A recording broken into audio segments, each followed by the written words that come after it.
There has been much debate over the centuries as to the true author of the alchemical classic, The New Chemical Light. Many say that Michael Sendivogius penned the work, being the original name attributed to it on the earliest publishings. However, there is much evidence to point to Alexander Seton as the true adept who was Sendivogius's contemporary and likely companion. Alexander Seton, also known as the Cosmopolite, was a Scottish alchemist active in the early 17th century, renowned for his alleged ability to transmute base metals into gold. Likely born into a noble family near Seton, Scotland, little is known of his early life. In 1601, he rescued the crew of a Dutch ship wrecked near his home, including pilot Jacob Housen. The following year, Seton embarked on a European tour, starting in Holland, where he reportedly demonstrated his alchemical skills by transmuting lead into gold for Housen. Travelling through cities like Amsterdam, Strasbourg, Cologne and Munich, Seton, often accompanied by his servant William Hamilton, performed public demonstrations to convince skeptics of alchemy's validity, earning the nickname Cosmopolite for his itinerant lifestyle. His method involved a mysterious powder, believed to be the Philosopher's Stone, and he typically vanished after each demonstration to avoid scrutiny.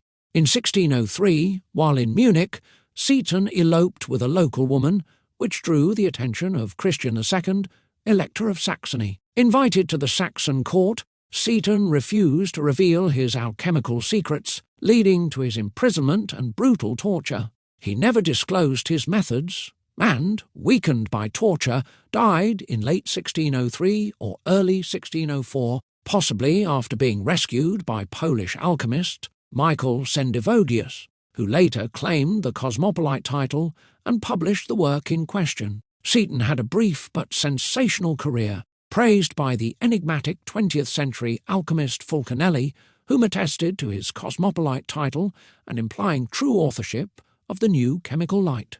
He also speculated as to his possible relation to the noble Winton family and influence on the curious sundial of Edinburgh. Alexander Seton was also documented by contemporaries like Wolfgang Dienheim and Jakob Zwinger, cementing his reputation as one of the few alchemists credited with successful discovery of the Philosopher's Stone. Here is presented his 12 books of the Right True Philosophers Stone, or the New Chemical Light, translated from an early German edition. 12 books of the Right True Philosopher's Stone. Alexander Seton, the Cosmopolite. Preface to the reader.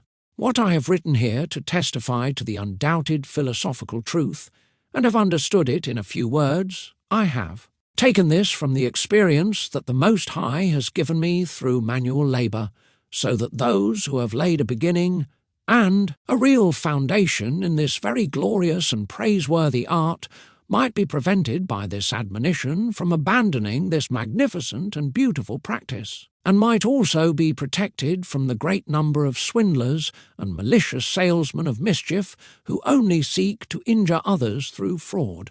It is not a dream work, as the ignorant rabble calls it, much less a judgment of idle people, as the fools who despise this. Art. Suppose it is the philosophical truth itself, which I, as a lover of truth, and of the chemical truth, which is without justice denounced. They do not want to, nor can, hide aid and taxes with silence, or otherwise conceal them. Please, indeed, with this evil crowd, in whom virtue and vice are equally valued, do not show undue fear of revealing themselves, both. Because of the unworthiness of the present age and the people's ingratitude and disloyalty, not to mention how ill-spoken and cursed philosophers are. As witnesses to this chemical truth, I was able to present many excellent people who, thanks to the unanimous knowledge of the honourable and praiseworthy ancients, have written and met together on this subject in so many nations. But what is clearly seen in experience requires no proof. Last year, these Dianas saw here, I am speaking of scientific matters, many persons of high and low standing, naked and exposed. Although some vain people have already been found who, either out of envy and malice, or perhaps even out of malice, and perhaps so that their fraud would not be discovered, write and claim that one can extract the precious metals from gold and, through a great deal of vain fuss, transfer them to another body, not without loss of time, labour, and all sorts of expense. The children of Hermeticism should know that such an extraction, as they call it, whether from gold or lunis, no matter how common alchemical methods are used, is merely pure imagination, believed by few, but nevertheless believed, and ultimately confirmed by experience, which is the one and only teacher of truth, not without some shame. In turn, whoever on philosophical paths accomplishes this without fraud and falsehood, that he has some gold metal, let it happen immediately. If anyone can, or without profit, truly and consistently in all trials, tinker with the colour of soles, or even lunae, I can fairly report that the door of nature has been opened to him, allowing him to pursue more and higher secrets, and through divine blessing, to attain them. As far as the present little book, which I have composed from my own experience, is concerned, I wish to offer it to the children of art, so that when they investigate the hidden secrets of nature with all their senses and utmost thought, and are committed to it, they may learn to understand and recognize the truth of things and nature itself. In this alone, the sacred philosophical art attains perfection, if only they diligently follow the paved path that nature presents to us in all its effects. I therefore wish to remind the faithful reader that he should understand my writings not only according to the literal meaning of the word, but also according to what nature can do, so that he will not later regret and lament the time, effort, labour, and expense wasted with loss. He should consider that this one thing, science and art, belong to the wise, not to the clumsy, so that the opinion of philosophers is far different from that which can be grasped and understood neither by boastful boasters, nor by learned cheeky scoffers, nor by those who, contrary to their conscience, are filled with vices, and because they cannot be brought about by virtue, dare to bring about this through rascals, even by blasphemy against honest people, nor finally by inexperienced vagabonds, who, with their deliberate deception and robbery, are full of the greatest injustice and deceit. The laudable chemical art has deceived almost the entire world until now. This holy wisdom will never allow such and similar things to enter the Kunstkammer, for it is a gift from God to which no one can attain except by God's grace, which enlightens the mind through patient and devout courage, or through the obvious instruction and demonstration of a faithful, experienced preceptor. Therefore, it rightly leads those who are far from God far away from his secrets. Finally, I would like to sincerely ask the children of art to accept this plan of mine to serve them with a grateful heart, and when they once again reveal the hidden, and, through divine will, with constant work, have attained the desired goal, that they may remove all unworthy, according to philosophical custom, exclude from this art, and besides remembering, in the fear of God, in love for one's neighbour, and putting aside all vain pretense, we wish to offer eternal praise and thanks to the Most High and benevolent God for this extraordinary gift and present, without misuse, in true joy and tranquillity. Simplicity is the seal of truth. That Alexander Setonius, a Scottish native, a true master of the art, died in Poland and gave his wife, his transforming, powder, and this book, consisting of 12 books, to his friend Sendivogius, but that Sendivogius published these 12 books under his own name, is attested by the Deutsche Segerfür der Scheidkunst, where it lists the true masters, and among them Sendivogium, a Pole. Number 45, page 88, printed in Hamburg, 8th year 1702, by Gottfried Liebknecht. The first book, on nature, what it is, and what those who want to fathom it should be like. Many wise and learned people wrote a great deal about the discovery of the philosopher's ST1 hundreds of years ago, as has been attested before and after the flood, and left us so many writings about it that, If nature did not work such things every day, which are well to be believed, almost no one would believe that nature exists anymore. This is because in ancient times there were not so many people who invented new things, and indeed our ancestors, the dear ancients, also knew nothing other than nature, and what nature could do. And even though they had already remained primarily in the simple and bad way and heedful of the course of nature, they still took such. Actions have been invented with the great power of this belt, but such profound things have hardly remained in our hearts or inherited them. This now happens, of course, in nature and in the perception of all things in this belt, bad and contemptible. Therefore, with our courage and understanding, we should not think and strive according to the things known to us, but according to things and things that are hardly within our reach. From this we also succeed in inventing subtle things that the philosophers themselves have not known, and then we should arrive at the truth of nature and the existence of the bars. Human nature is also so constituted that it does not value what it knows, always seeks something else, but rather the human mind to which it is subjected. One sees that a certain person, after having brought his artistic value to the fore, either gives something else, misuses it, or even completely abandons it. Thus, even an excellent master always works on, to the highest and utmost, namely here from the Philosopher's Stone. It is embedded in nature from the very beginning, as if in a promise that through a persistent course it may attain something better and have perfect rest, for which it strives with all its might, and rejoices in its accomplished end no differently than an ameps of the mother, for whose wings nature forms in old age. Likewise, our minds and senses have also advanced so far, especially in the philosophical art of crafting the stone, that we have now reached almost the highest level, then chemical. Art has invented such subtle things that one could hardly find any more, and there is such a difference between it and the ancient philosophers as between a clockmaker and a blacksmith. Even if they had already handled iron, no one understood the other's art, even though each was a master in his own art. If today the father of all philosophy, Hermes, and the rich Ioannis Geber, along with the profound Raimundo Lulio, were to rise again, they would not be considered philosophers, but rather students of our thymists. For they would be devoid of so much distillation, circulation, calcination, and other countless artistic works. We know nothing about these things, which people have discovered and invented in their books these days.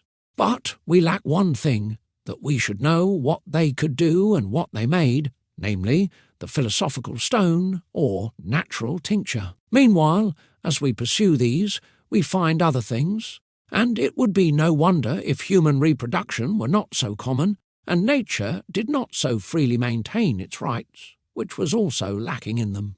But so that I can return to my purpose, I have promised that in this first book I will explain what nature is, so that a vain delusion does not lead us astray from the wrong true path. Thus, nature is, therefore, 1. True, bad, and perfect in its essence, which God created before all else and enclosed within it a will. But one should know that the end and goal of nature is God, even though he is also the beginning of nature, since no thing ends anywhere other than in that in which it begins.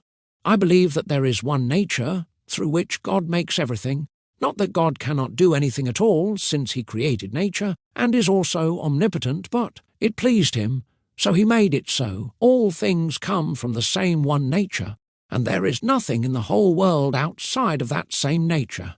For even if misjudgments occasionally arise, this is not the fault of nature, but rather of the artist or the place. This nature is divided into 4 degrees, in which it affects everything that is seen, from what is in the dark to what is in the dark, since things are much more in the dark than they truly appear.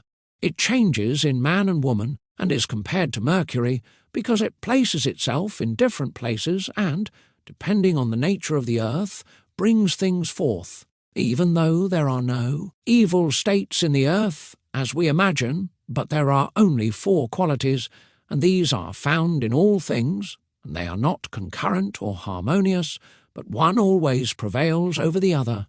Nature, however, is not visible, although it works visibly, for it is a fleeting spirit that performs its function in bodies, has its place and position in the will of God, and is of no other use in this place than to let us know its positions and locations, which are most appropriate and convenient for it, are important. That is, that we know how to unite one thing with another, according to nature, so that not just any man is united with wood, or an ox or other animal with a metal, but each works and acts in its own way. Then nature will also do its part. Nature, as mentioned above, has no other place or dwelling place than in the will of God. Those who want to understand nature must be like nature itself, namely true, gentle, patient, constant, etc., and what is necessary, pious and harmless to others. They should diligently consider whether the plan is in accordance with the nature or agrees with it, whether it is possible to determine from visible and apparent examples from which things this or that will be obtained, in what form, and in what vessel, nature works or works. Then, if you want to do something as nature itself does, then follow nature. But if you have something more precious than nature, so long as it is, in a way, and by what it is improved, then it will always be possible to do or make it in the same way, which is to the advantage. If you desire to make a metal, as is our intention, higher in virtue than nature has done, then you must take a metallic nature and do the same in man and woman. Otherwise you will accomplish nothing. Then, if you wanted to make metal from herbs, you would labour in vain, just as you cannot make wood from a dog or other animal. The second book, of the operation and effect of nature in our intentions and sperm. Secondly, I have taught that nature is one, true, everywhere visible or evident, continuous or together, which is called from the things it brings forth, such as wood, herbs, etc. That an investigator of nature should also be true, good, patient, and constant, who directs his thoughts and mind only to one thing alone. Now we must speak of the workings of nature. Just as nature subsists in God's will, and God has created it exponentially or incorporated it into every imagination, so too has nature itself created a seed, power, that is, its will, in the eternal elements. This is indeed only one, and yet brings about quite distinct things, but it does nothing without its sperm. What the sperm wills, nature does, for it is like a single instrument or tool. Accordingly, the sperm of anything is better and more useful to the artist than nature itself. For out of nature you can make and accomplish as much without the sperm as a goldsmith can out of gold, or silver without fire, or a farmer without seeds. When one has the sperm, nature will soon find its way. Be it for good or for evil, it is in the sperm, as God is in man's free will, and this is a great miracle that nature obeys the sperm, not forced, but of its own accord, just as God grants everything that man wills, not forced, but of his own free will. Therefore he has given man a free will, be it for good or for evil. Thus, sperm is an elixir of everything, or its fifth essence, or its most perfect decoction and digestion, or a balsam of sulphur, which is precisely of the effect of nature, which is the same as the humicum radical or Joe metallis. Much could be said about this sperm, but we are only looking at the propovitum and intention in the chemical arts. Both elements produce a sperm, from the will of God, and imagination or imagination, the creation of nature then. Just as a man's sperm has no centre, or his seminal receptacle is in the kidneys, so too the four elements, through their perpetual motum, each according to its quality and type, throw a sperm into the centre of the earth, where it digests and is thrown out through the motum. The centre of the earth, however, is an empty place where nothing can rest. Into the excentrum, so I speak, or into the centre's centre and outer circulation, the four elements pour out their qualities, just as a man throws his sperm into a woman's mother, in whom none of the sperm remains, but after the mother has received her due portion, she throws out the rest. Similarly, in the centre of the universe, the magnetic force of a place attracts a thing to itself, which cannot bear anything of its own, and the rest is thrown out as stones and other superfluous things. For all things have springs originating from these sources, and nothing in this world is created but from these sources. For example, there is a dish with salt on a flat table, which you place in the middle of the table, and all kinds of things are placed around it, all kinds of colours, items, salt, and each one separately. When you then pour alive water into the middle, you see the same water distributed among all the parts, and whichever part touches the red colour will be salted, the one that runs into the salt will be salted by it, and so on. Then the water does not change the places it reaches, but the places where the water sees it likewise. From the centre of the earth comes the perma or seed, which the four elements have poured into the centre, into different places, and if a thing is naturalised according to the nature of its place, if it comes to a place of pure water and earth, then the thing also becomes ripe. All things are only the same seed or perma, and it produces different things, as can be seen from the following example. A man's seed is a noble seed, and was created solely for the benefit of a human being. But if a man were to misuse it, which he can do of his own free will, a monstrosity would result. If, according to God's grave and solemn prohibition, a man were to mix with a cow or other animal, an animal could easily take such semen, for nature is one. And then it would not result in a human being, but in an animal and a monstrosity, because the semen would not have found a place that was appropriate and suited to it. And through such inhuman and accursed mixing of humans with animals, animals would be conceived like humans. Then it happens that when the sperm penetrates the centre, what was supposed to be born from it is born. But when it has now reached the place and conceived, it no longer changes its form. However, when the sperm is still in the centre, the same sperm can just as easily produce a tree, as well as a metal, as well as a herb, like a stone, and one more precious than the other, depending on whether the place is pure or impure from which they are born. But how the elements give birth to their sperm, we must speak of this in detail, and we shall do so in the following way. There are 4 elements, 2 heavy ones and 2 light ones, 2 dry ones and 2 moist, but one of them is true and one very moist, one male and female. Each of these is very inclined to bring forth things similar to itself in its sphere or circle, and thus the Most High has arranged it. These 4 do not rest, but constantly drive one to the other, and each one lets its subtlety and subtlety develop and come to fruition in the genus. But in the centre is the archeus, or beginner in German, the servant of nature, who extrudes such mixing sperm. But how this happens will be seen more extensively in the conclusion of these 12 books. The 3rd book, of the true first matter of metals. The first matter of metals is twofold, but one completes the other, not a metal. The first and most important is moisture mixed with the warmth of air. Philosophers have called this mercury, which is regulated by the rays of the sun and man in the philosophical sea, the warmth given off by the earth, which they have called sulphur, but since all true philosophy has hidden this the most, we want to explain it somewhat more clearly, especially in the judgment, as everything is corrupted without this science. Hence also the fact that many of them obtain a miscarriage from a thing that is good in itself. Then some take the entire body for matter, or seed or sperm, some only a piece, and all of these deviate from the right path. For example, if someone were to take a man's foot and a woman's hand together and create a human being from such a mixture, it would be impossible, for in every body there is a genus and a place, or like the point of the seed or sperm, which always makes up the 2,800th part, even if it were only a white grain.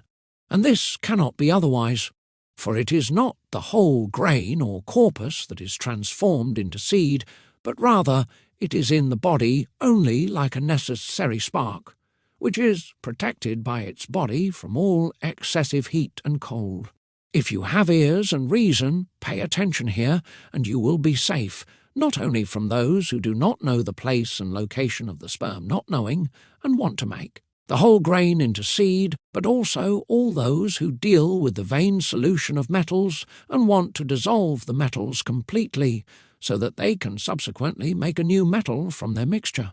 But if these people pay attention to how nature proceeds and continues, they will see that things are far from the same, for no metal is so pure that it does not also have its impurities, one more or less than the other. But you, faithful reader, will diligently pay attention to the first point of nature, as reported above, then you have enough. However, I give you this warning, do not seek such a point in common metals where it does not exist. For these metals, especially the gold of the common man, are dead, but ours are alive and have a spirit, which must be taken into account in all ways. Then you should know that the life of metals is fire, because they are still in their largest mines or quarries. Their death, likewise, is fire, namely when melted. But the first matter of metals is moisture mixed with warm air, and is in form and shape like fatty water that clings to everything, be it pure or impure, but more frequently in one place than in another, which comes from the fact that the earth is more open, airy, and porous, that is, with more air passages in one place, and has a stronger power of attraction than in another. It sometimes comes to the light of its own accord, clothed with something, especially in those places where it has nothing to cling to. This is recognized because all things have their origin from three principles and general beginnings, but in the matter of metals only from one, the conjunction, excluding the clothing, or its shadow, namely sulphur, etc. The fourth book, how the metals are generated and begotten in the veins of the earth. The metals are brought forth in this way. After the four elements have thrown or poured their power and virtue into the centre of the earth, the archeus sublimates them by distillation through the warmth of the perpetual metal into the highest form. Then the earth is porous with air. The wind, when it blows, breaks through the pores or air holes of the earth and drops into water, from which all things are born. Therefore, the children of this art should know that the sperm of metals is no other than the sperm of all other things, namely, a moist vapour or steam.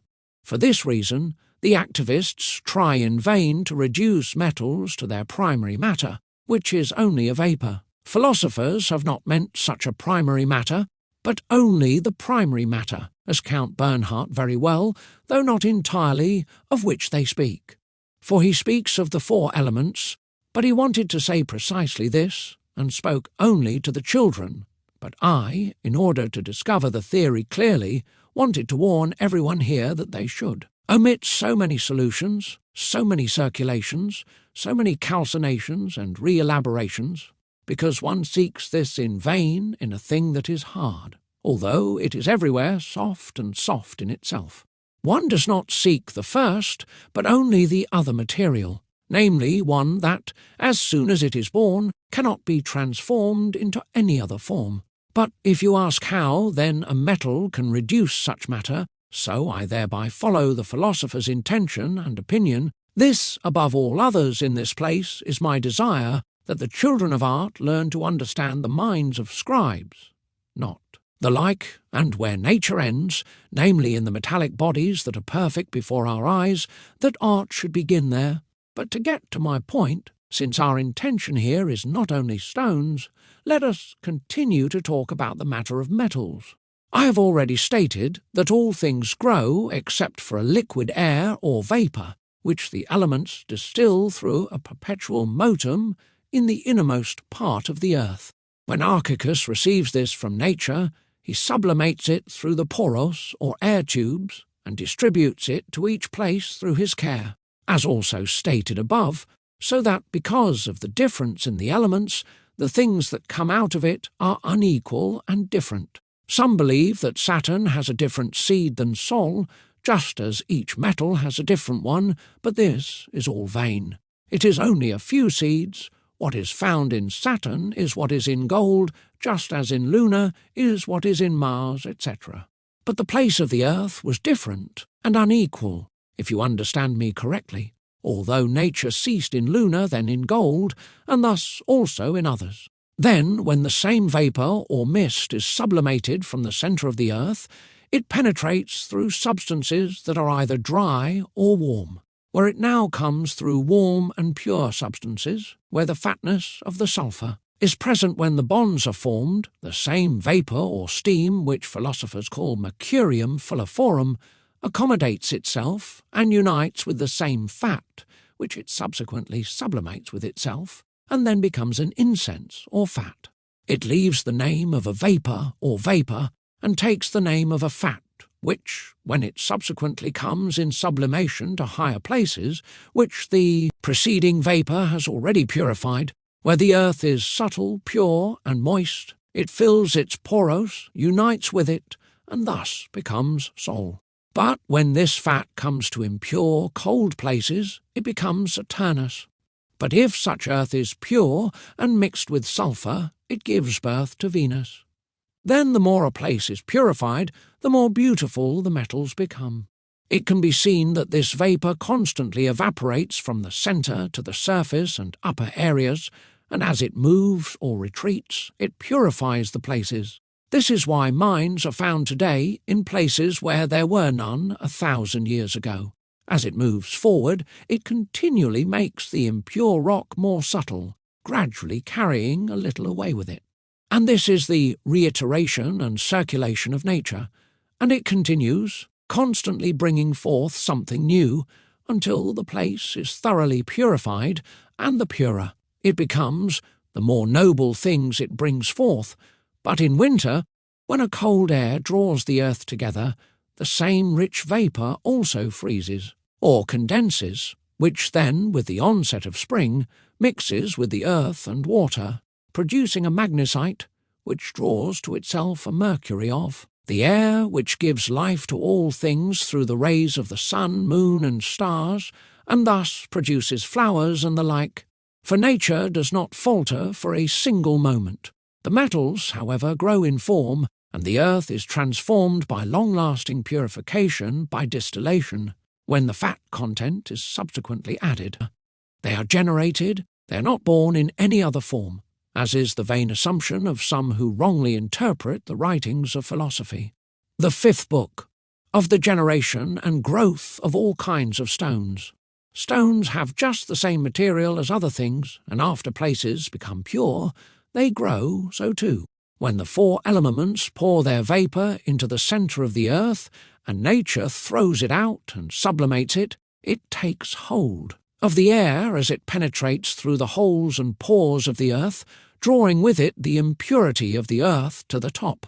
This air congeals with the air, for what creates pure air congeals with raw, coarse air, since pure air has an entrance into the other. When they come together, nature rejoices in nature, and rocks and stable mountains are created, depending on how large or small the part is, and the larger the pores of the earth, the better the place becomes purified from the generation of all kinds of stones. The more heat and the number of stones that pass through such a steam or air hole, the more quickly the earth is purified. As a result, metals subsequently grow all the more easily in such places, as experience also shows that gold is sought and found nowhere else but in the mountains, which cannot happen on the plains except very rarely. Such places are mostly hot and humid, not from steam, but from elemental water, which draws this vapour or steam to itself, and they grip each other to such an extent that they can no longer be easily separated. After grinding, the Son of Heaven turns them, through digestion and boiling, into a delicate clay, which potters use but in places where there is a lot of sand, and the vapour or mist has no fat or sulphur with it. They work in meadows, leaves, and grass. There are also other precious stones, such as diamonds, rubies, gems, and others. All of these are created in this way. When the vapour or mist of nature is formed on its own, without the addition of fat, sulphur, and reaches a place where there is pure salt water, then diamonds are formed from it, and this at the coldest places, where the same fatness cannot reach. then the fatness would not occur, for it is known that the spirit of water is sublimated very easily with slight warmth, but the oleum and fatness are only carried over into warmer places by great heat, for even when it is brought from the centre, it still shows a slight coldness and remains so. But the vapour rises to the appropriate places and turns into small stones in pure water. But how precious stones acquire their colours is known to be due to the sulphur happens in the following way. When the fat of the sulphur is curdled or congealed by the constantly stirred motum, the spirit of the water, penetrating it, boils and purifies it through the power of the salt until it is coloured red and white by the digested colour. This colour, which strives for a higher level with the same spirit because it has become more fusible, will increase through so many distilled repetitions with the spirit. Afterwards, the spirit has the power to bring imperfect things into whatever form it brings the colour into, which then becomes partly frozen. Water is united, and thus the same pore is filled, and finally, through its indissoluble fixation, it is fused with it. Then every water freezes through heat when it is without spirit, or freezes through cold when it has spirit. But whoever can congeal or freeze warm water and unite the spirit with it will truly find something 1,000 times more precious than gold and all other things. For this reason, he should ensure that the spirit is separated from the water, so that it rots and a grain is sown. Then, having thrown the feces down, he should reduce the spirit from the water and unite them with one another. Then this same combination of function and union will give birth to a branch that will be unlike its parents in form and shape. The 6th book of the second matter and purification of all things. We have spoken of the first or prima materia of all things, and how things are generated from nature or seed, that is, how nature receives matter from the 4 elements and from it makes the seed. Now we will discuss seeds and the things that are produced from seeds. Everything that has a seed is multiplied and increased within it, but this does not happen without the help of nature, for the seed is nothing other than condensed air in a body or a moist vapour, and if this is not reflected by a warm vapour, it is nothing. Therefore, researchers of art must know what a seed is, so that they do not subsequently seek a thing that does not exist, and they should understand that it is threefold, having arisen from the 4 elements. The first is the mineral, which we are discussing here, the second is vegetable, and the third is animal. The mineral seed is recognized by philosophers, the vegetable is common and known, as can be seen in fruits. The animal is recognized by the intellect. The vegetable shows us how nature creates it from the 4 elements, for it is known that winter is a cause of putrefaction, since it suffocates the living spirit in the trees, but when they are quenched by the warmth of the sun, in which there is an attractive magnetic force of all moistures are resolved, then the warmth of nature, awakened by the motum, drives a subtle vapour of water into the outer parts and circumference, which then opens the pores of the tree and causes them to drip, thus separating the pure from the impure. However, at times the pure precedes the pure gives and coagulates into flowers, the impure into leaves, the coarse and thick into bark. The tree's bark remains fixed, the leaves fall off from heat or cold when its pores are blocked. The flowers coagulate to a colour corresponding to its warmth, and bear fruit or seeds, for example, an apple that contains sperm from which no tree grows, but in the same sperm is a seed or grain internally, from which a tree grows, even without sperm, since reproduction does not take place in the sperm, but in the seed. Thus we clearly see nature created from the 4 elements of the seed, so that we do not strive in vain here, for what is created no longer needs a creator. The reader will be reminded of this place. We want to return to our mineral purpose. Nature creates the seeds of minerals or metals in the innermost parts of the earth. Therefore, one does not believe that such a seed has ever germinated or existed because it is invisible. But it is no wonder that the ignorant doubt, since they cannot grasp that which is visible to the eyes, much less that which is hidden and invisibly hidden. But it is certain that what is above is no different from that which is below, and vice versa. What is born above is born from the source, just as what is born below in the innermost parts of the earth.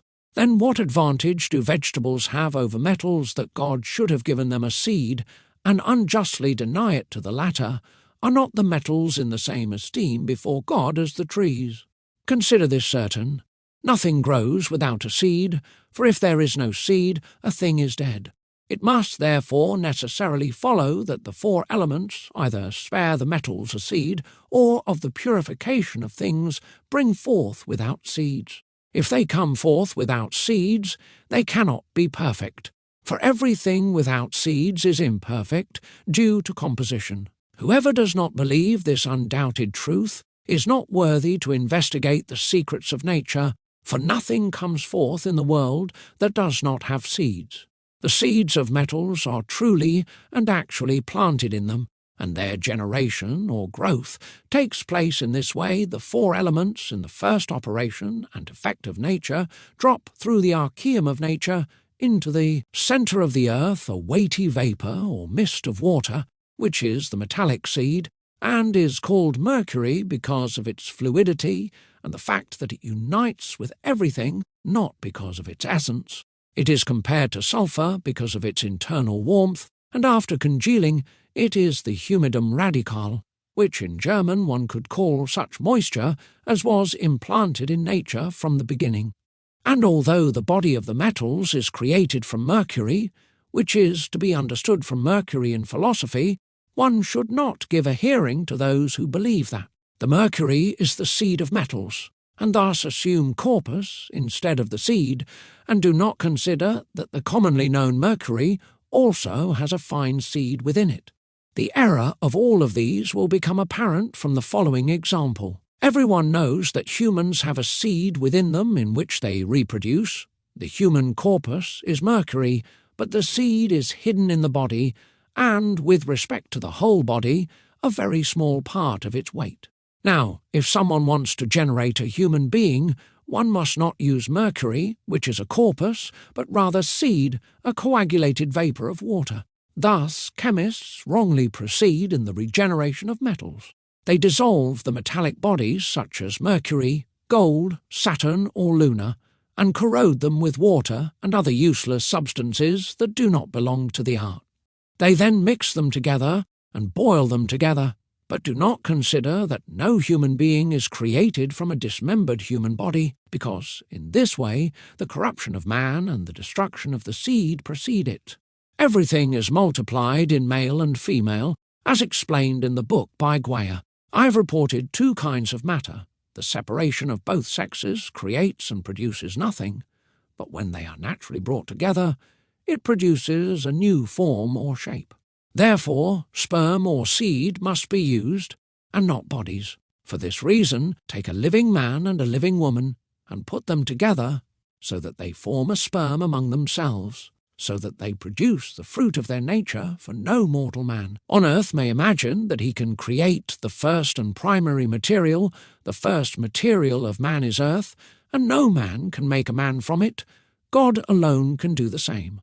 But from the second material, which he always has at his disposal when it is placed in a proper place, that which is the nature of the seed can be produced very easily, simply through the workings of nature. The artist does nothing here, except that he knows how to separate the subtle from the sharp or coarse and put it into a vessel. For that is to take care that as a thing is begun, so it will also end. From one there are two, and from two there is one, and no further. There is one God from this single kind. A son was born, one gave two. Two ones gave the Holy Spirit, which proceeds from both. Thus the world was made. Thus it will also come to an end. Consider the above 4 points with all diligence. You have in them the Father and Son, and clearly the Holy Spirit. You have all the 4 elements. You have the 4 lights, 2 heavenly and 2 central. Nothing more is, Nothing more has been, and nothing more will be than what can be seen in this figure. If I were to list all the secrets that can be found from this, a large book would emerge. But I will return to my purpose and tell you what is true. My son, one cannot be born from one, for this belongs to God alone. It is enough that you can create one from two as you please. Know, therefore, that the multiplicative and multiplying sperm is the second matter, and not the first, for the first matter of things is not seen, it is hidden in nature or in the elements, but the second occasionally appears to the children of art. On the power of the second matter, the living book, on the virtue and power of the second matter, but so that you can understand more easily how this second matter is created, I will describe to you the power and virtue from which you can recognize it. First, you should know that nature is divided into 3 kingdoms. There are 2 kingdoms, each of which could exist for itself, even if the other 2 did not exist. They are the material, the vegetable, and the animal kingdom. The mineral can exist for itself, even if neither man, tree, nor herb existed. Likewise, the vegetable, even if there were no metal or animal, could exist for itself. These 2 are created from one through one. The third, however, has its life from the stimulated being, without which it could not exist, and is nobler and more glorious than the 2 previously mentioned, just as it is also the strongest of all things and rules over them, since in the third, power always ends, and in the fourth, it multiplies. Do you see in the vegetative realm? The first matter is a herb or tree, which you cannot create, nature alone does it. The living stream. In this realm, the second material is the seed, which you see, in it the herb or tree will multiply. In the animal kingdom, the first material is an animal or human, the likes of which you cannot create, but you know the second material, or sperm, in that the human being multiplies. In the mineral kingdom, you cannot create a metal, and if you boast of it, you are a liar. Nature has created this, and even if you had the first material by virtue of philosophy, it would still be impossible for you to multiply the same central salt without gold. But only the children of art know the seed of metals in the vegetable one, sees the seed externally. The kidneys of cooking are the warm air. In the animal one sees the seed inside and out. The kidneys of their digestion are the kidneys of the man. The water in the mineral is the seed in the centre of their heart and life. The kidneys of digestion are the fire. The vegetable seed receptacle is the earth. The animal seed receptacle is the woman's mother, the mineral seed receptacle is the air, and these are the seed receptacles, which also control the condensation of the spirit. This is also digestion, this is solutio, this is also putrefaction, which is destruction and annihilation. But the power of any substance is to unite and conjoin with anything in its realm, because it is subtle and no different than air, which is conjoined with fatness in water. It is thus recognized that it naturally mixes with no thing outside its realm. It is not dissolved, but conjoined, for it requires no solution or conjoining. For this reason, it is often necessary that the pores of the body be opened so that the sperm can be released. In the centre and middle of the sperm lies, which is the air. When it enters the mother, it is dissolved and contains both the pure sperm and the impure sperm mixed with the sperm. As long as the sperm is in the body lives. If it is completely consumed, the body dies, and all the bodies are weakened when they release the sperm. Experience has also shown that people who indulge too much in love become stupid, just as trees that bear too much fruit soon become dehydrated. Thus, as is often reported, the sperm is an invisible thing, but the sperm is visible and is almost a living soul, and is found in no dead or deceased things. It is obtained in 2 ways, sweetly and also by force. But since we are only dealing here with its power, I say that nothing is born without seed, everything comes from the power of the seed. And the children of art should realize that in fallen trees a seed is sought in vain, which is to be found only in the green ones.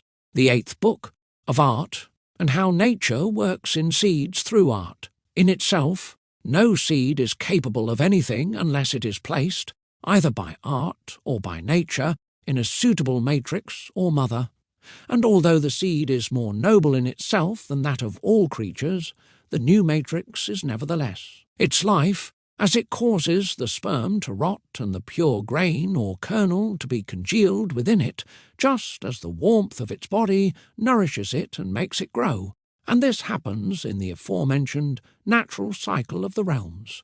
History also, of course, through months, years, and times, but the most important art is that which can advance something in the mineral and vegetable kingdom, but not in the animal kingdom.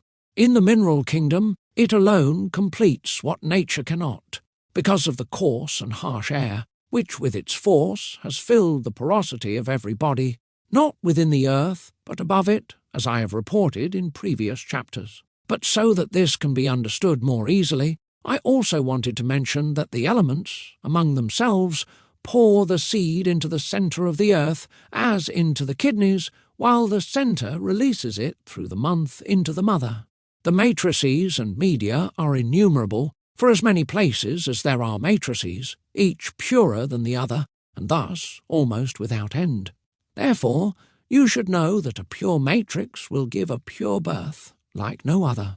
For example, in animals are the mothers of humans, cows, horses, dogs, etc. Likewise, in metallic and vegetable matter, there is metal.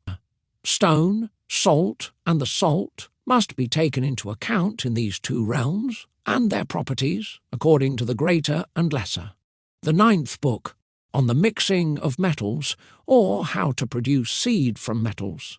We have spoken of nature, of art, of the body, and of sperm and semen. Now we must turn to practice and manual work, namely how the metals should be mixed, and what kind of correspondence there is between them. You should therefore know that woman is not opposed to man. They are born from one seed and one mother, and nothing was lacking except digestion, and that the matrix was purer in blood and salt. Thus, Luna is created from seed and from the mother, just like the sun, but the mother had more water than digested blood, according to the time of the celestial moon, but so that you can imagine all the more painfully how the metals come together. That they give and also receive seeds. Look at the heavens and the spheres and circles of the planets. You see that Saturn is the chief, followed by Jupiter, after this Mars, then Sol, followed by Venus, then Mercury, and the other Luna. Now consider that the virtue of the planets does not work above themselves, but below themselves. We also know from experience that Venus does not become Mars, but rather Venus from Mars, which is one circle lower. Likewise, Jupiter is very easily transformed into Mercury, since Jupiter is the other of the firmament, and Mercury is also the other of the earth. Saturn is the first in the heavens, Luna the first on the earth. Sol mixes with all, but is never improved by the lower ones. But it should be clear to you that there is a great correspondence between Saturn and Luna, in the middle of which stands as Sol, just as it is also between Venus and Mercury, between which Sol is also exactly in the middle. And also between Mars and Venus, which also have the Sun in the middle. Chemists can transform iron into copper or veneer without the solemn. They can also make Mercury from love. One also finds those who make Luna from Saturn. But if they knew how to administer nature through these mutations of the solemn, they would truly find something more precious than all other things. Therefore I say that one cannot be ignorant of which metals belong together, and of which metals nature agrees with the nature of the other.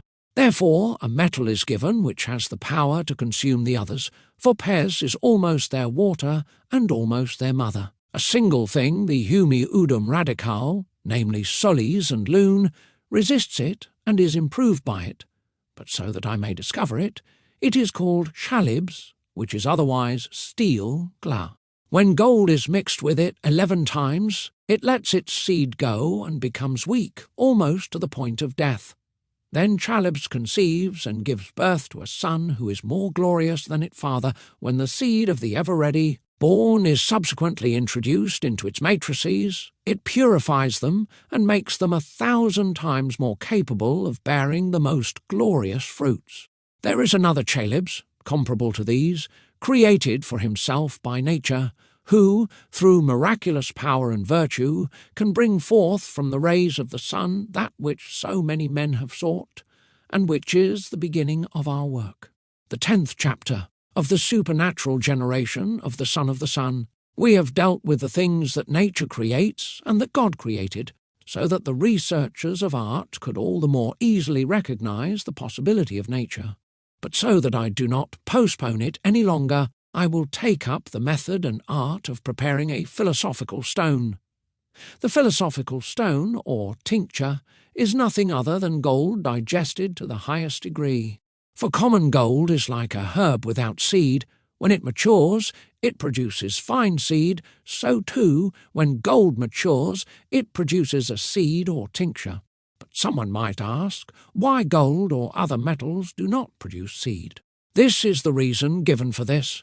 Since it cannot ripen due to the harsh air, there is not enough warmth, and in some places one finds pure gold, which nature wanted to perfect, but was prevented from doing so by the harsh air. We see that the pomegranate trees also grow in our country like other trees in Italy and its surroundings, where they otherwise grow naturally, and bear fruit because they have sufficient warmth, but not at all in these cold places. When they are supposed to bear fruit, they remain cold because they are attacked by the cold, so that in these places, according to nature, one can never have more fruit from them, even though one occasionally comes to nature's aid in a kind and skilful way, and art accomplishes what nature could not. The same thing also happens with metals. Gold can bear fruit and seed by multiplying itself, through the skill of a master craftsman who is attuned to nature and knows how to help it along. But if he wanted to do it without interfering with nature, he would fail, for not only in this art, but in all other things, we can do nothing more than to assist nature, and this can only be achieved by means other than fire or heat. But since this cannot be done, since no spirit can be seen in a completely melted metallic body, the body must first be wound and its pores opened so that nature can work. Whatever solution this might entail, I will explain to you all. Of the generation of the sun. Here we have reminded the reader that there are 2 solutions, although there are many more, but they are ineffective. One alone is true and natural, the other is violent, under which all the others are included. The natural one occurs when the pores of the body are opened into our water, so that the digested seed can flow out and be brought into its matrix. But the water is our water, bimeal, which does not touch the hands, not common, but almost rainwater. The body is gold, which gives the seed. Our moon is not common gold, which receives the seed of gold afterwards. It is governed by our constant, unceasing fire for 7 months, sometimes even 10, until our water consumes 3 and leaves 1 remaining, thus doubling it. Afterwards, it is nourished by the milk of the earth, or its fatness, which grows in the breasts of the earth, and is governed or preserved by the putrescence through the salt of nature. And thus the same child of the second birth is born. Now we will move from theory to practice. The 11th book of the practice and preparation of the stone or tincture by art. Our description of things by examples has been divided into so many chapters, so that one can more easily understand the practice, which history, when one goes according to nature, in this sense, recouper of our earth by 11 degrees, 11 grains of our pure gold, and not of common, 1 grain of our silver, not of common silver, and 1 grain, but be warned not to take my gold and silver while they are burning. Take the living ones and then put them in our fire, and a cooled liquor will be made from them. First, the earth becomes baffa, which is called the philosopher of Mercury, and then the water dissolves these corpora, salts and moons, and divides them so that no more than 1/10 part remains with 1 part. And this becomes the metallic humidum radicale, after all recouper of salt nitre, water from our earth, which has a little stream and living water in water. If you dig a pit up to your knees, Then take from it the water, but clear. Add the same radical humidum to it, and see it in the fire of putrefaction and generation, not in the same way as you did in the first operation. Control everything with particular skill until colours appear, like a peacock's swan. Regulate it with digestion, and do not let it discourage you until the colours appear, and only the green one is seen everywhere. Likewise with the others, when you see brown ashes on the ground and water that is almost red, open the dishes. If there is a feather in it, coat an iron with it. If it tints, then you must have ready water, which will be discussed later. Pour in as much of it as raw air went into it. Boil it with the previous fire until it tints again. This is how far I have come with my experience. I cannot do more. I have not found more. This same weapon, however, must be the menstruum of the world, from the sphere or orbit of the moon, which is rectified so often that it can calcine solar energy.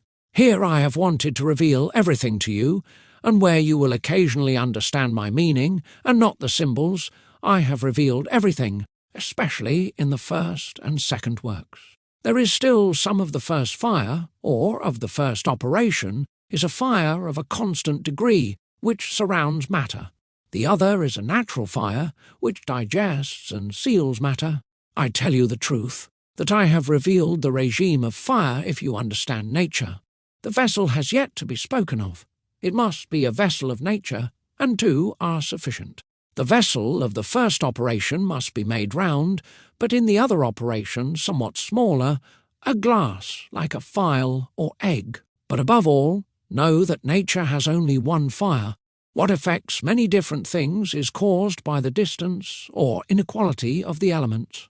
Likewise, there is only one single vessel in nature, but we use the term pauses, as two, also the same matter, but from two substances. If you now want to set your mind to creating something, then first think about created things. If you cannot understand them when they are before your eyes, much less will you understand what you want to create and make, since you will know that you cannot create anything, for this belongs to God alone. But to make hidden things that lie in the shadow visible, and to name them the shadow, this is a strange thing, a constant philosophy given by God through nature. Consider, I beg you, a bad water cloud. Who would ever believe that it contains everything the whole world has? Hard stones, salt, air, earth, fire, when it appears to be bad water in itself. What should I say about the earth, which has water, fire, salt, and air in itself, and one only sees bad earth in itself? Oh, the wonderful nature, which brings forth wonderful fruits from the water in the earth, and can give them life from the air. This happens, and yet the eyes of common people do not see it, but the eyes of the understanding and heart notice it through a true, truthful seeing. For the eyes of the wise see nature differently than common eyes. For example, the common eyes see that the sun is warm, but the eyes of the wise see that the sun is cold, but its motus is warm. For its work and activity are recognized from a distance. The earth's fire is just the same and the same. Then, just as the sun is the centre and medium of the planet's orbits, and from this centre of the sky distributes heat through its centre and downwards, so too is the earth's fire. In the centre of the earth is the sun of the earth, which, through its perpetual movement and motion, drives the heat or rays above it onto the earth. This inner heat is much more powerful than this elemental fire, but it is tempered by earthly water, which, from day to day, seeps through the pores of the earth and cools it. Thus the air also tempers the heavenly sun and its heat, which traverses the world from day to day. If this were not so, all things would be consumed by such heat, and nothing would grow. Just as the same invisible fire, or the central heat, would consume everything if water were not added, so too would the heat of the sun destroy everything if air were not the medium. But how these elements interact with each other, I will briefly explain. In the centre of the earth is the central sun, which, through its firmament, creates a great heat that extends all the way to the earth. This same heat causes the air in the following way The matrix of the air is water, which produces children of its nature, but unequal and much more subtle. Then, where water cannot enter, air enters when the aforementioned central plane is recreated. Of preparation of the stone, the heat, which is everlasting, works, it distills and heats the water, and thus the same water, by the power of the earth, breaks out over the earth. It cannot be blocked, and when it cools there, it becomes water in the places opposite. Meanwhile, however, it happens that not only the air, but also the water sweeps out, just as can be seen when black clouds are swept out of the sea into the air. For this, I have this well-known example: let water boil in a pot, and with a small fire you will see small steam and wind, but with a stronger fire you will see thicker and coarser steam. The central heat works in exactly the same way. It raises the subtle water into the air.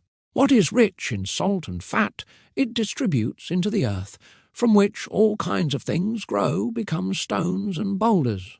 But if someone were to say what is so, it would always be seen as so, since often no force is noticed at all. To this I answer, if water is not poured into a distillery flask with force, then there is no wind. Then little water makes little wind. You also notice that it does not thunder all the time, although strong the winds and rain are, but only when the murky water is driven upwards by the force of the air against the circle of the fire. Then the fire, unfortunately, is not water. You can see it with your own eyes when you pour cold water into a hot oven, from which thunder arises, as it were. But because the water does not penetrate into such places and caves in the same way, this is the reason why many such vessels and places are sometimes driven. A hole is driven away by wind, and water for several days and months, until the water is driven back again, as we see in the sea, whose waves are often driven miles away, whatever they encounter, from which they return. But back to the matter at hand. Yes, fire or heat is a reason why the air moves and everything lives, but the earth is like a nursing mother or vessel that catches all of this. But if there were no base to cool the earth and our air, the earth would dry out. This is due to the various causes, namely the heat of both the central motus and the sun. Nevertheless, in some places, when the pores of the earth become blocked and cannot penetrate, then the earth will be ignited by the sun because of the correspondence of the celestial and central suns, which have a magnetic force among themselves. In this way, the earth will finally be turned to ashes. So now see that the operation is as it is in our earth, so that the central heat and warmth can transform the water into air, so that it can reach the level of the world, and spread the rest, as mentioned, through the pores of the Erie. Then, in contrast, the air will be transformed into a much more stable water than it was before. This can happen when, like our old man, you give gold and silver to be swallowed up so that it consumes them, and finally it itself is burned like dying people. Fine ashes are sprinkled in water. Boil this until it is sufficient, and you will have an arsenic from which you can purify the contents. Be careful not to take cold for warm and warm for cold, mixing natures with natures. If something is so contrary to nature, then you only need one. Separate it from it so that nature becomes equal to nature. Do this with fire and not the hand, and know that if you do not follow nature, everything will be in vain. And here I have told you by the Holy God what a father should do to his son. He who has ears to hear, let him hear, and he who has sense, let him pay attention. The 12th book. Of the stone and its virtue. Fisher has dealt sufficiently with the production of natural things, with the elements, with primary and secondary matter, with bodies and seeds, with their use and virtue. I have also described the way to make the philosophical stone. Of its virtue, however, I will reveal as much as nature has given me, and experience has revealed, but so that I may summarize and in few words grasp the entire content of these 12 books, and the God-fearing reader may understand my opinion and understanding. The matter is thus. If anyone should doubt the certainty of this art, let him read the many books of the ancient philosophers, founded on reasons and experience, which, as credible, can be trusted in their art. Whoever does not believe them is not to be disputed with, as one who contradicts the principles and main reasons, for the deaf and dumb cannot speak. I have said that art is truthful. Then what advantage could all other things in the world have over metals? Why, whence, do we unjustly exclude these alone from the Creator's general blessing of increase by refusing to acknowledge them as a seed, since Holy Scripture testifies that such a blessing was implanted and imparted to all created things from the beginning? But if they had a seed, who would be so foolish as not to believe that they could multiply in their seed? In its nature, chemical art is true, and nature is also true, but rarely are artists true and right. There is one nature, and so is one art, but many artists. But since nature creates things from the elements, it generates them through the will of God, from the prima materia which God alone knows. Nature creates things and multiplies them from the second matter, which philosophers know. Nothing happens in the world without the will of God and nature. For every element exists in its own way, but one cannot exist without the other. One lives from the other. And yet they are not alike, but water is the most worthy of all elements, because it is the mother of all things. On it hovers or swims a spirit of fire. By means of fire, water becomes primary matter, namely through the conflict of fire with water. In this way, the winds or daily vapours are generated by being mixed with the earth by the raw air, which was initially separated from it. This happens without ceasing through a perpetual motum, since fire or heat is only awakened by morum, which can easily be seen in a metal worker when he files an iron, which is ignited by the morum as if it had been done by fire. Thus, motus causes heat. Heat moves water. The movement of water causes air, through which all things live. Therefore, all things grow as reported above. Take of the stone and its virtue, namely, from water. Then, from its subtlest vapours, arise the subtlest and lightest things, but from the same substance, heavier and more precious things, from salt, finally, things that are far more beautiful than the previous ones. But since nature is sometimes prevented from producing such hard things, since the vapour, fat and salt have been contaminated and mixed with the substances of the earth, experience has taught us to separate the pure from the impure. If, for this reason, you desire that nature be truly improved, then dissolve a body of whatever kind you want, and separate from it what has come to nature from a different kind. Purify it, and put together pure and pure, boiled and boiled, raw and raw, according to the weight of nature, and not the mate's rye, then you should know that the central salt nitrate takes no more from the earth than it needs, whether pure or impure. But with the fat content of the water, it is different. Then one can never have such things pure. Art purifies them by double heating, and then combines them again. M. The conclusion of these 12 books. I have, dear reader, written these 12 books to please the children of art, so that before they tackle the work with their hands, they may learn to recognize the working of nature, namely, how nature, in its working, brings all things together, so that they do not enter the door without a key or draw water with a punch. Forgive all who work, who, without knowledge of nature, tackle the work of this holy and true art. He is stuck in natural darkness, for whom the sun does not shine. He lies in thick shadow, for whom the moon does not shine at night. Matter has its own light, which we cannot see with our eyes. The shadow of nature is a corpus to our eyes.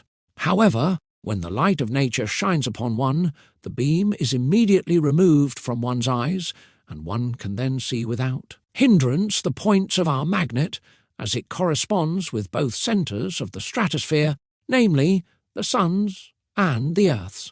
Then the light of nature extends so far and illuminates the inner being. I will give you such an example. One sees a boy of 12 years and a young girl of the same age wearing the same clothing, standing next to each other. Neither can tell which is the boy or the girl, for our eyes cannot penetrate through them. Therefore our sight deceives us, and we take the false for the true. But if one removes their clothes and exposes them so that they can be seen as nature created them, then each can easily be recognized by their gender. In the same way, our understanding makes a shadow of the shadow of nature, for the bare body of a human being is the shadow of the seed of nature. Just as the human body is covered with clothing, so human nature is also covered with a body which God has reserved for it to cover or reveal. I could here speak at length and philosophically about man's worthiness, his creation, and his behaviour, but since such things do not belong here, they must be passed over in silence. However, I will mention something about his life. Man, created from earth, lives from the air, for in the air is a hidden nourishment of life, which we find in the dew of the night and the dew of the day, what we call rarefactum aquam, for which invisible condensed spirit is better than the whole earth. You holy and wonderful nature, who does not allow the children of your teaching to err, as you daily demonstrate in human life. I have also introduced so many natural causes into these 12 chapters that a devout and God-fearing reader can all the more easily understand everything that I have seen with my eyes through divine blessing and made, with my hands without any falsehood or deceit, since it is impossible to acquire this art without light and knowledge of nature. It only happens to someone through divine revelation or the demonstration of a faithful friend. It is a good and also precious thing, which I have often described and repeat once again, be 10 parts of air, 1 part of living gold or living silver. Put all this in your vessel. First boil this air until it becomes water, and then not water. If you do not consecrate this, and cannot boil the air, then you will without a doubt be mistaken, for this is the old philosopher's material, for you must take what is, and yet not is seen until it pleases the artist. It is the water of our dew, from which the philophorum saltpetre is drawn, through which all things grow and are sustained. Its matrix is the centrum solis, or lune, both of the heavenly and the earthly, and, to put it more clearly, it is our magnet, which I have heretofore called chalybs. The air infuses the magnet, but the magnet gives birth to or makes our air appear. I have just revealed the truth to you here. Pray to God that he will give support to your plan. Thus you will have here a true interpretation of Hermetis's words, when he reports that his father was Sol, his mother Luna, and that the wind carried the following into his body, namely, the salt alkali, which philosophers have called sal ammoniacum and vegetable, hidden in the body of Magnephii. The operation is such that you dissolve the congealed air and dissolve the remaining part of the salt in it. Seal this and work with our fire until the air turns to powder. When you have the salt of the world, many colours will appear. I have described the entire process in these books, but since the same, along with multiplication, is contained in Lully's and other philosophical books, I have endeavoured to deal only with the first and other matters, as I have faithfully done, and I do not believe that any living person has done so more admirably than I, since I have not taken it from the dumb books, but from my own handiwork and experience. If you either do not understand it, or do not believe the truth, then do not complain about my book, but about yourself, and believe that God does not want to reveal this secret to you. Now you should devote yourself to this, with earnest prayer, and read through this book often, especially the conclusion, while always considering what nature can do, and the actions and effects of the elements, which of them is the most important, especially in the refraction of water or air. Thus were the heavens and the whole world created. I have wanted to reveal this to you as a father to his son. Do not be surprised that I have written so many books. This was not for my own sake, for I have no need of books. I warned many of those who work in futile things that they would not waste their time or expenses. It could all be understood in a few lines, even words, but I wanted to lead you to a knowledge of nature through reasoning and examples, so that you would know, above all, what you should seek, namely, primary or secondary matter, so that nature would also be revealed to you, with its light and shadow. Do not be disturbed by the fact that you occasionally come across objectionable things in these books of philosophical usage. You need them when you understand that there is no rose without thorns. Carefully consider what I said above, namely how the four elements drop a radical humidum into the centre of the earth, and how the terrestrial central sun, with its motu, brings this forth and radiates over the earth. I also said that the Son of Heaven has a correspondent with the central sun. For the heavenly suns, the moon and the moon, have a strange power and strength to penetrate the earth through their rays, so that heat easily combines with heat, and salt with salt. And just as the central sun has its sea and raw, sensitive water, so too does the heavenly sun have its sea and subtle. In sensitive water, natural water, above on earth, rays and rays come together and bring forth flowers and all sorts of things. Therefore, when rain falls, it takes from the stimulated force the force of life and unites it with the salt of the earth, since the salt of the earth is like a calcined tartar, which with its dryness draws the air to itself, which air becomes weapons in it. The same salt of the earth, which was also air, has such a force to draw to itself and is compatible with the fatness of the earth, and the more often the slabs of the sun shine, the more it becomes and grows, and this happens from day to day. I have only spoken of the connections they have with each other, including the connection of the sun, moon, and stars, for the benefit of those who know us, for those who know do not need this instruction. Our subject is always before everyone's eyes, and yet nothing is recognized. Our sky, our water, our mercury, our salt that is in the sea of the world, our vegetation, our fire, our volatile sulphur, or the dead body or anything in our sea, a water which the hands do not negate, without which no man can live, and without which nothing is born in the whole world. And these are the increases of the little bird hermit, which never rests, is despised, and yet no one can escape from it. Thus you have revealed a thing more precious than the whole world, of which I say quite. Clearly that it is nothing other than our pontic water, which congeals in the sun and moon, and is drawn from the sun and moon with our chalib, through philosophical art, in a wonderful way by an intelligent son of art. I never intended to publish this book, for reasons suggested in my preface, but I was finally moved by the desire to serve free and philosophical minds with it, so that I might show a good disposition to those who know me, and also let those who know the art understand that I am like them and their servant, and desire their knowledge.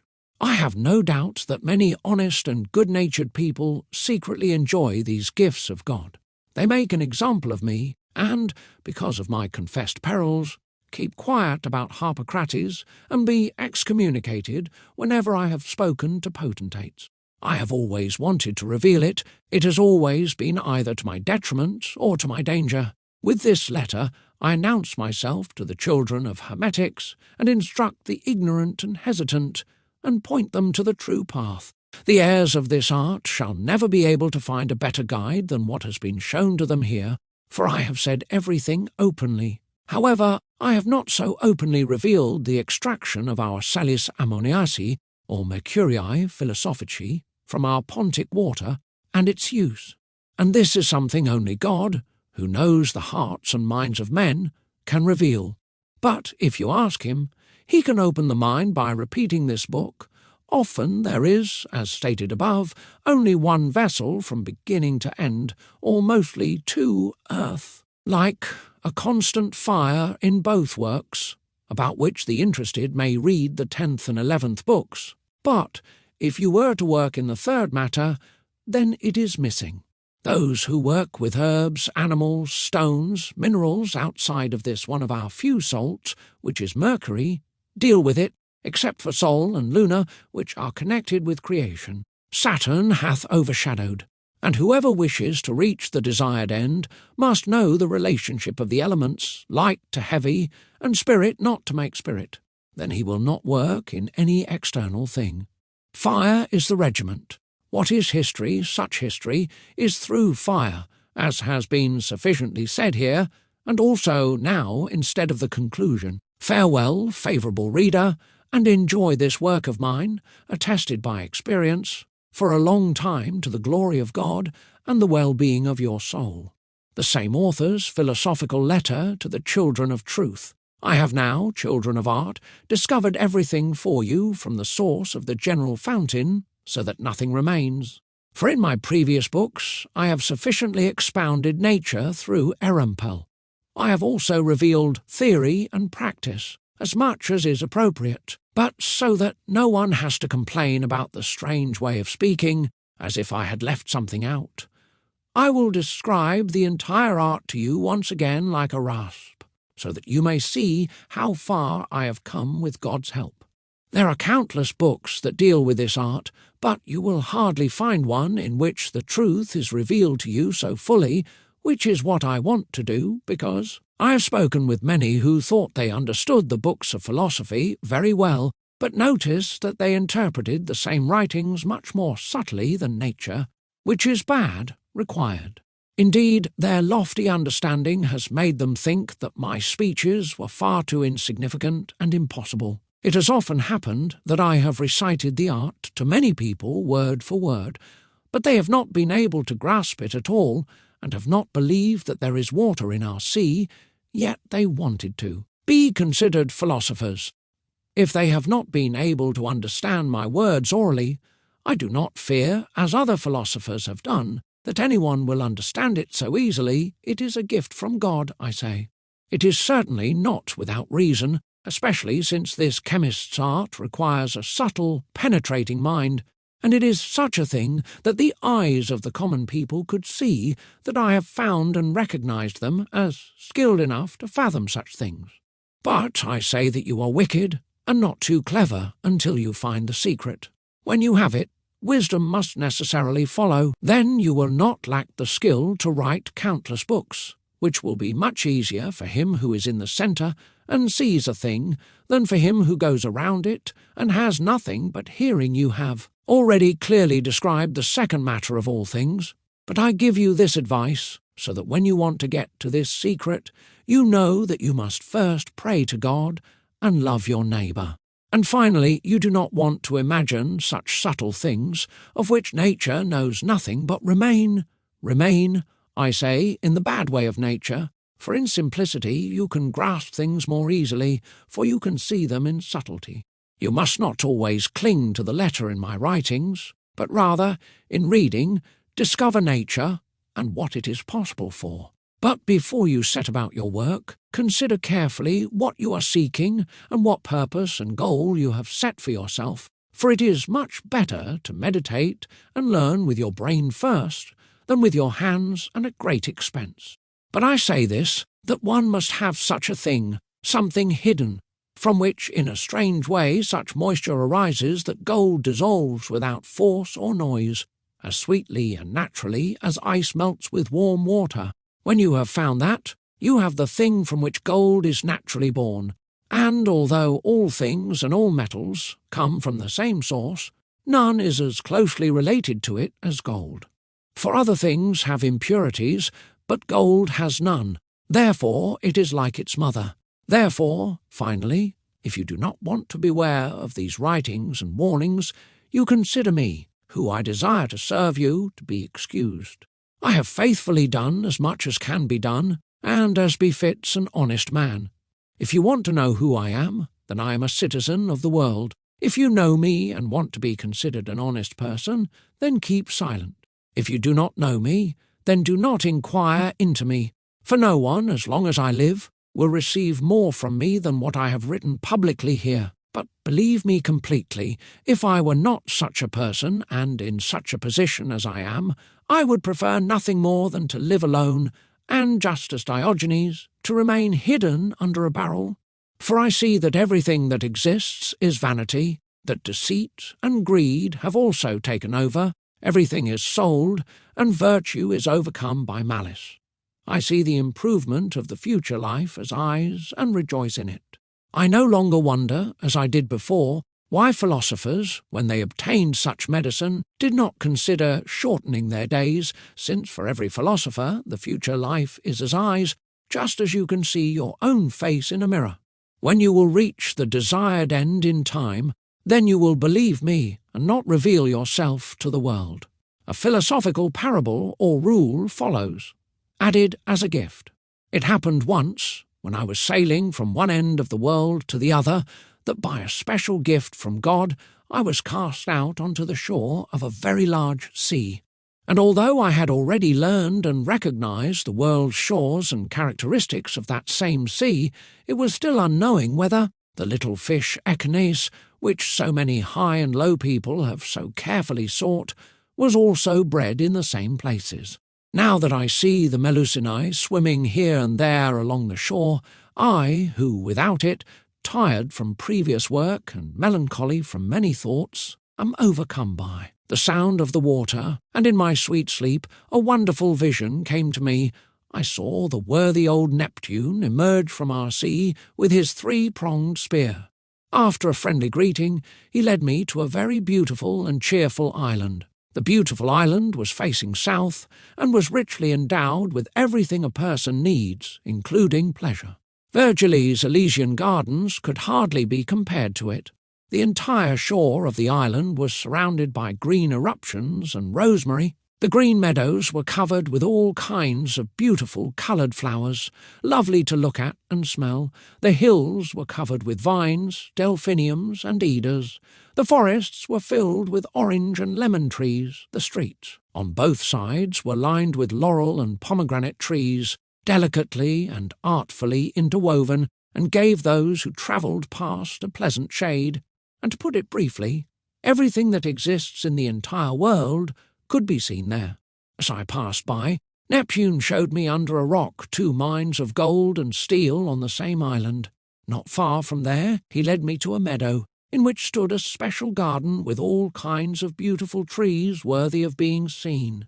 Among the many trees, however, he showed me 7 trees by name, but I noticed 2 of them to be the most noble and tallest. One of the trees bore fruit like the most brilliant and beautiful sun, and its leaves were like gold. The other, however, bore white fruit, brighter than lilies, and its leaves were like fine silver. And Neptune called one tree the sun tree, and the other the moon tree. But even though everything one could desire could be found on this island, one still did not have water, except with great effort.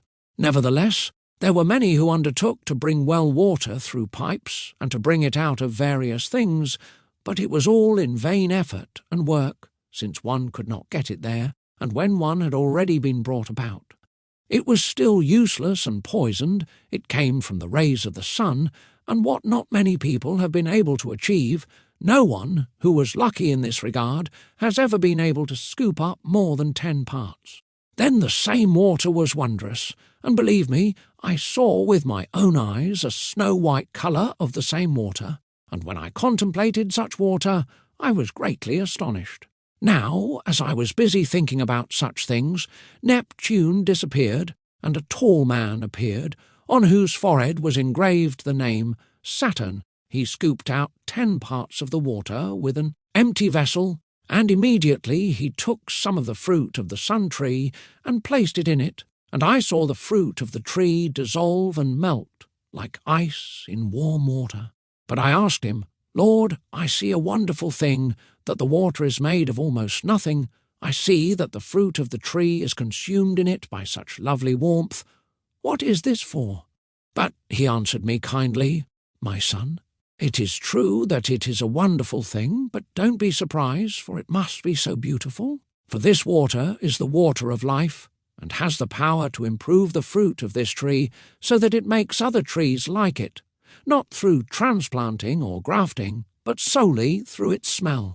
Besides this water is like the water of this fruit, just as the woman cannot be separated from any other thing than this water. And although the fruits are wonderful and a divine thing in themselves, when they putresce in this water, they give birth to a salamander in the fire in this Pusa reaction, which is constantly burning, whose blood is more precious than all sheep, and has the power to make the 6 trees that you see here fruitful, and their fruit like honey. But I asked, Lord, how is this possible?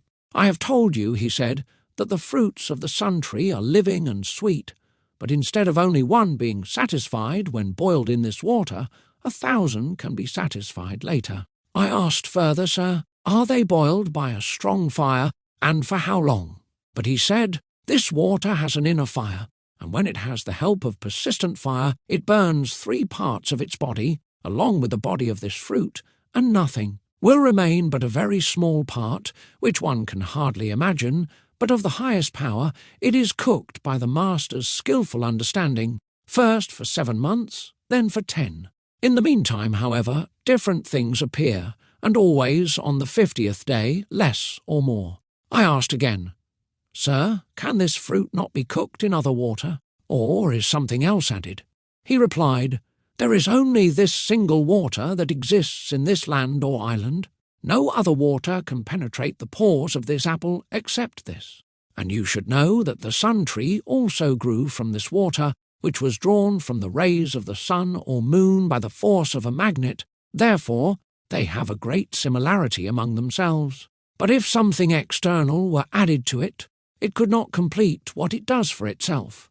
Therefore, one should leave it for itself and add nothing to it except this apple. Then, after cooking, it is an immortal fruit that has life and blood, since the blood causes all barren trees to bear fruit of the same nature as the apple. I asked further, Lord, is this water also created in other ways, or can it be found everywhere? But he said, it is in all places, and no one can live without it. It is created in a miraculous way, but the best is that which is extracted by the power of our steel, which is found in the belly of the Arietes, or ram. I said, what is it good for? He replied, before natural boiling, it is the highest poison, but after proper boiling, it is the highest medicine, and gives 29 grains of blood, and each grain gives you 864 fruits of the sun tree. I asked, can it not be improved further? He said, by means of philosophical writing, it can be increased first to 10, then to 100, then to 1,000 and 10,000, and so on. I asked, Sir, do you know much of this water? Does it also have a name of its own? But he cried out loudly and said, little ones know it. Everyone sees it, and lifts it. It has a name, but many and many are happy. Its own name is the water of our sea, the water of life, which hands do not take away. I asked further, do others use it for other things? He said it is used by every creature, but invisible. I asked, is something also born in it? He said that from it all things in the world come and live in it, but actually there is nothing in it, but it is a thing which mingles with all things. I asked, is it also of any use apart from the fruit of this tree? He answered, no, not at all in this work, since it is improved by the fruit of this sun tree alone. I began to argue even further.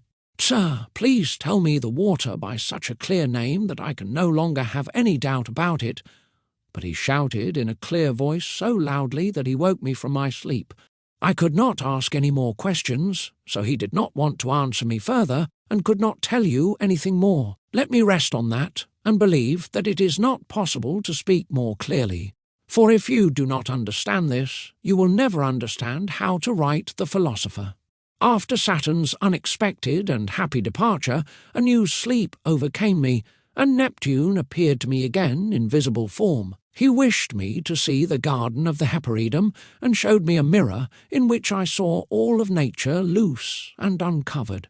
After many words exchanged between us, I thanked him for his kindness, that through his guidance I had not only come to this most beautiful garden, but had also come to the desired conversation with Saturn, which, however, was due to the Saturn. This concludes the 12 books of the Right True Philosopher's Stone by Alexander Seton, the Cosmopolite.